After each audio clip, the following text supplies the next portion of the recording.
If I could go back in time to 2014 when I first opened my first Etsy shop, this is what I would say. You don't need the perfect niche and you definitely don't need the perfect product, but you do need to make smart business decisions. And sometimes that means pivoting away from the thing that you love towards the thing that the market actually wants. Because I have opened 3 Etsy shops in the past decade, one that accidentally became a hit, one that completely flopped until I rebuilt it from scratch, and one that taught me the painful truth about passive income. So today I'm gonna walk you through each of my 3 shops and tell you what worked, what didn't, and the lessons that I wish I learned way sooner. Have you ever wondered, am I selling the right thing? Do I need more shops? Is Etsy even worth it anymore? What if I'm doing this all wrong? Stay with me. I promise this video will make you feel empowered and motivated to create the Etsy shop of your dreams.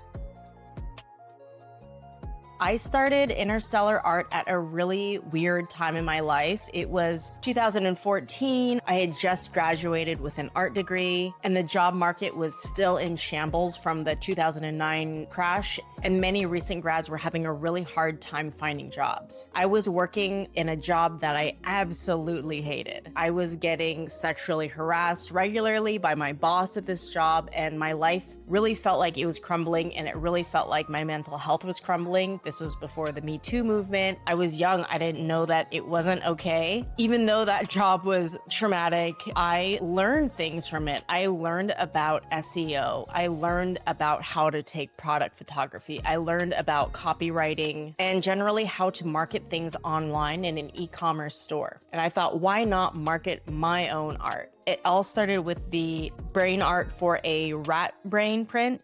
My friend at the time was studying at UC San Diego in their neuroscience program, and she was working with the brown rat. And so she wanted me to create artwork based on one of the rat brains that she was studying. And then soon after I made that initial brown rat print, I started making human brain art prints. And then that's when I created an Etsy shop. And suddenly people were buying it. Some of my earliest wins was getting my artwork found out by book publishing companies that would reach out to me and want to sign licensing deals to use my artwork on their books or on their pamphlets. And they found me on Etsy, companies like Routledge and Wiley. It was so cool, and it is still one of the coolest things that came from that shop was licensing my art so that I could see it on these really cool books. Doing the licensing deals taught me a lot about negotiating pricing, the value of high quality product photography, how to talk to companies, how to read and make contracts, and how to understand the real value of my artwork. But it also led to one of my earliest mistakes. One day, a publishing company reached out to me via Etsy. I was having a lot of interpersonal conflict. My mental health was spiraling.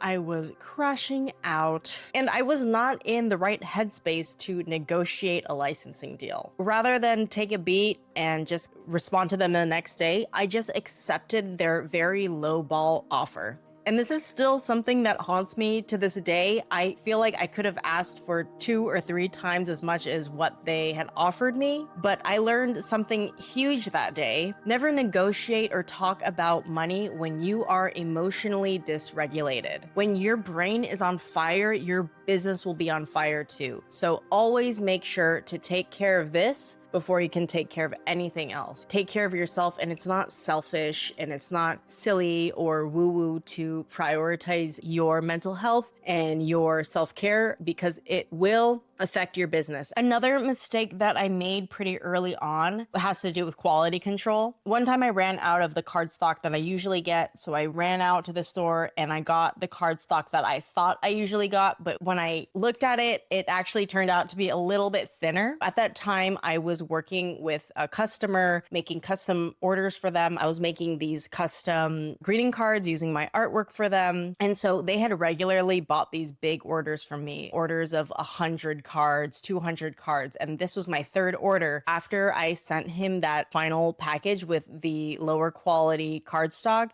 I knew it wasn't right. And I really thought that the customer wouldn't notice, but I sent it anyways because I didn't want to drive back to the store. Spoiler alert, the customer noticed and they never bought from me ever again. So this taught me another really important lesson, that laziness costs money. Low quality costs money. Emotional exhaustion costs money. Originally, my 12 by 12 inch brain art prints were $52 each, and I would sell them as a set for $150. And people bought them. I don't know what delusional confidence I had back then, but honestly, I miss her. Yeah, the delusional confidence girl, I miss her. Eventually though, I lowered my prices to something that was more typical with what other people were pricing their prints at, which was much lower than $52 for an inkjet printer print, and I sold more. So the lesson here is that you can price your items high, but only if the demand is there. Pricing competitively can scale your business. Between 2017 and 2019, business was really booming for me, but I was crumbling. I was isolated. I was mean. I thought I was too busy for friends. But actually, I was really depressed and over-identifying with my productivity. I attribute this to the girl boss era that kind of started in the 2012s. The girl boss era told women that in order to be good, we had to be productive. We had to be perfect. We had to be visually aesthetic. We had to constantly be on, and we also had to, on top of all of that, constantly post how productive, how awesome, and how our lives were just perfect. It was toxic. Now I rest without guilt. My business works with my mental health rather than against it. From 2014 to 2017, Etsy traffic did most of the heavy lifting. So what I mean by that is they drove a lot more external traffic than they do now. But in 2022, my business wasn't doing great. It was recovering from the COVID pandemic. And so I decided then that I wanted to sign up for a course and get serious about doing my own marketing. I got this course by Alyssa Rose. The most important part that it taught me was how to use and leverage Pinterest to drive external traffic to my Etsy shop, and this changed everything. It gave me way more control, and that control is something that I rely on a lot more now that Etsy is shifting towards algorithmic personalization driven by artificial intelligence.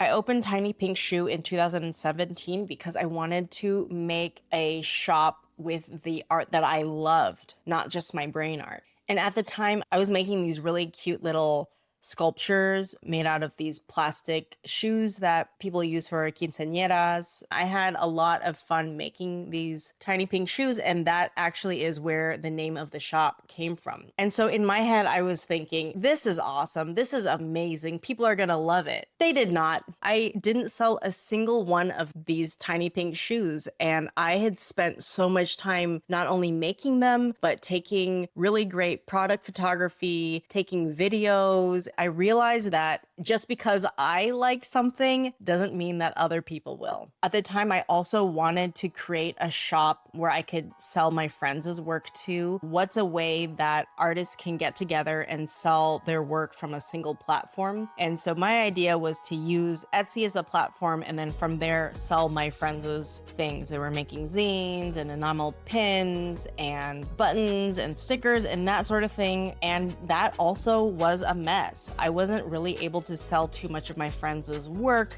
doing the product photography myself and creating the listings and writing everything. And then after all that, managing the payouts to my friends, which wasn't even that much. That was just so chaotic. My friends' work and my own tiny pink shoes, none of it was really selling. It was pretty disheartening because I had reached quite a bit of success with my other shop, Interstellar Art, where I was selling my brain art. I was really confused, but now looking back, I know that it was because I didn't research my market. I know that it's because I didn't have a niche, and that just because I like liked something or I thought that something was cute or desirable doesn't really actually make it true. Tiny Pink Shoe only really took off when I stopped selling the work that I thought was cute and started selling the work that I knew people would buy. I was doing a lot of craft fairs, a lot of zine fests, and based on firsthand experiences with customers, I knew that what they liked and what sold the best were my celebrity glitter buttons. And I actually do really like making these. I love celebrity culture. I'm from LA, so I know how to do this. I know celebrities. I care about them. I really do. It's pretty embarrassing, but it's something that I care about. And then from there, I pivoted and also started turning them into magnets. So you can also buy them as magnets. And if you want to check out the shop and you see some Danny DeVito pin that you like, you click down below. But the flip side of making these celebrity glitter buttons is a lot of intellectual property issues. So RIP Beyonce, Oprah, Harry Styles, a lot of my Danny DeVito listings got taken down immediately. I had these really awesome stickers that I made of my artwork, so I just used Danny DeVito's face and put them on a pickle or a SpongeBob, and those got shut down immediately, even though arguably they are something that I created. This is something to consider if you are wanting to do something with easily recognizable figures. Don't touch Taylor Swift and Beyonce. Those two just... On my Tiny Pink Shoe store, I also sell my Riso prints, and I love making Riso prints. This is my artwork. This is the thing that I feel comfortable saying that this is my art. Maybe not my brain art, or maybe not the celebrity glitter buttons, but the risograph prints, that is my art. But the market, people don't really care about it. People don't really know about the process. And it's unfortunate for me because I actually do love making this kind of artwork,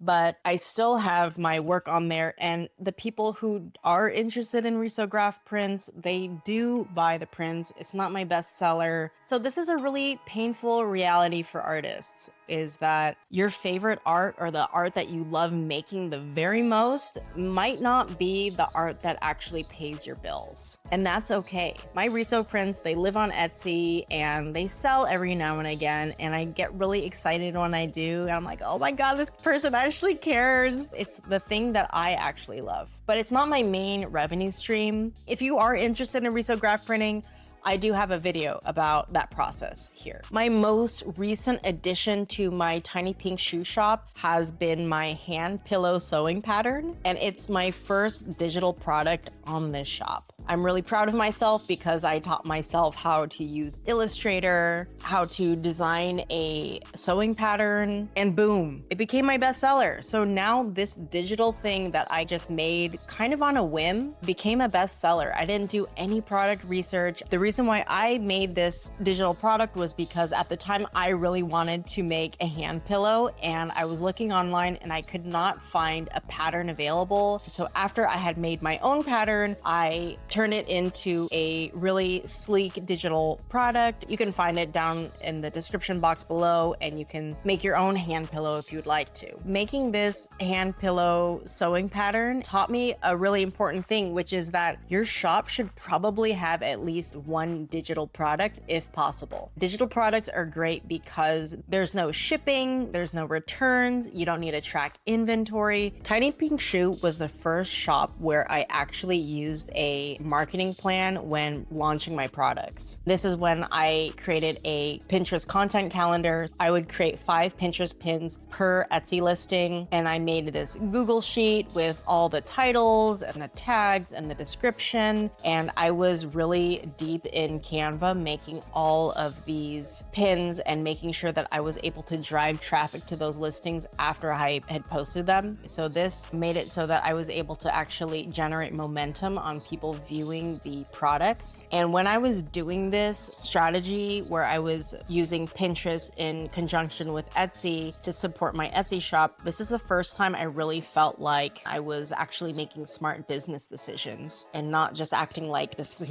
chaotic creative. Let's talk about my shop good luck templates. It honestly makes me cringe so hard. I'm so embarrassed by this shop, but we need to talk about it because I think I learned the most actually from this shop. This shop existed because at the time I was pregnant with my second kid. I was exhausted and I desperately wanted to create a system to make passive income. And at the time, digital products were trending. People were like, I made $10,000 in my sleep. And if it's too good to be true, it probably is too good to be true. And I fell for it. And I think a lot of people fell for it. But in this process, I learned how to research what a profitable niche would be. And for me at the time, that profitable niche was resume templates for people who work in the medical industry, especially nurses. So I had a very clear niche. And I had done the keyword research and I saw that there was a gap in the market and that I was going to be the one to fill it. So my next step then was to create these digital products. I learned a lot of really great things in creating this shop. I learned how to build digital products. I learned how to make things in Canva. I learned how to research niches. I learned how to build email funnels. I created an email freebie. And these skills I later used to create my hand pillow pattern, which I just talked about, and then also printable brain art for my other shop. So all of my work wasn't wasted, but everything else didn't work. The niche looked perfect on paper. Resume templates for medical professionals. I did the research. I built the systems. I ran Etsy ads. I did Google ads and crickets. Just crickets. This year, it made $347.50. Not per month, for the entire year. Here, I am filming this in December. For the entire year of 2025, I made $347. It's awful. I thought that I would easily be making like $1,000 a month because I would be filling this huge gap in the market. And it hurt, and the shop is still open, and you can go click my listings if you want. I don't really care. I'm so over this shop. But it taught me some very important lessons that I hope you can learn as well, which are that chasing trends will just lead you off a cliff. Passive income is not passive. It is front-loaded labor. You need to do a lot of work up front. And most importantly, if you are not passionate about your niche, it will probably not work out for you. I have zero passion for medicine and the medical profession and resume templates, but I thought that this would work out. I thought that I could fill this gap, and it didn't work. After 10 years and 3 shops on Etsy, here's what I know for sure. Don't build shops based solely on money, but also don't build a shop solely based on your passion as well. The sweet spot is something that you feel passionate about, that the market wants, and something that doesn't destroy your mental health. Keep learning, keep evolving, keep tweaking. Etsy has changed. AI has changed everything. But artists who are able to adapt to all these new changes will be the ones who are able to survive and even thrive in this new marketplace. Etsy should act as one of your income streams, not your entire business. In 2025, financial stability comes from email marketing, your website, Pinterest, YouTube, wholesale and consignment from retail stores, and digital products. You can pivot, and most likely you should pivot. Your first shop might not be your last, and your first idea might not be your best. Your first success won't last forever, and that's okay. If you are starting an Etsy shop, or you are rebuilding it, or wondering whether you should pivot, I hope this video has made you feel seen, motivated, empowered, and a little bit more informed. If you want more Etsy breakdowns, artist talk, and honest entrepreneurial reality checks, make sure you subscribe to this channel and check out my next video where I show you my exact blueprint of how I would start an Etsy shop in the year 2026. Thank you so much for being here, and I hope you have a great day. Bye.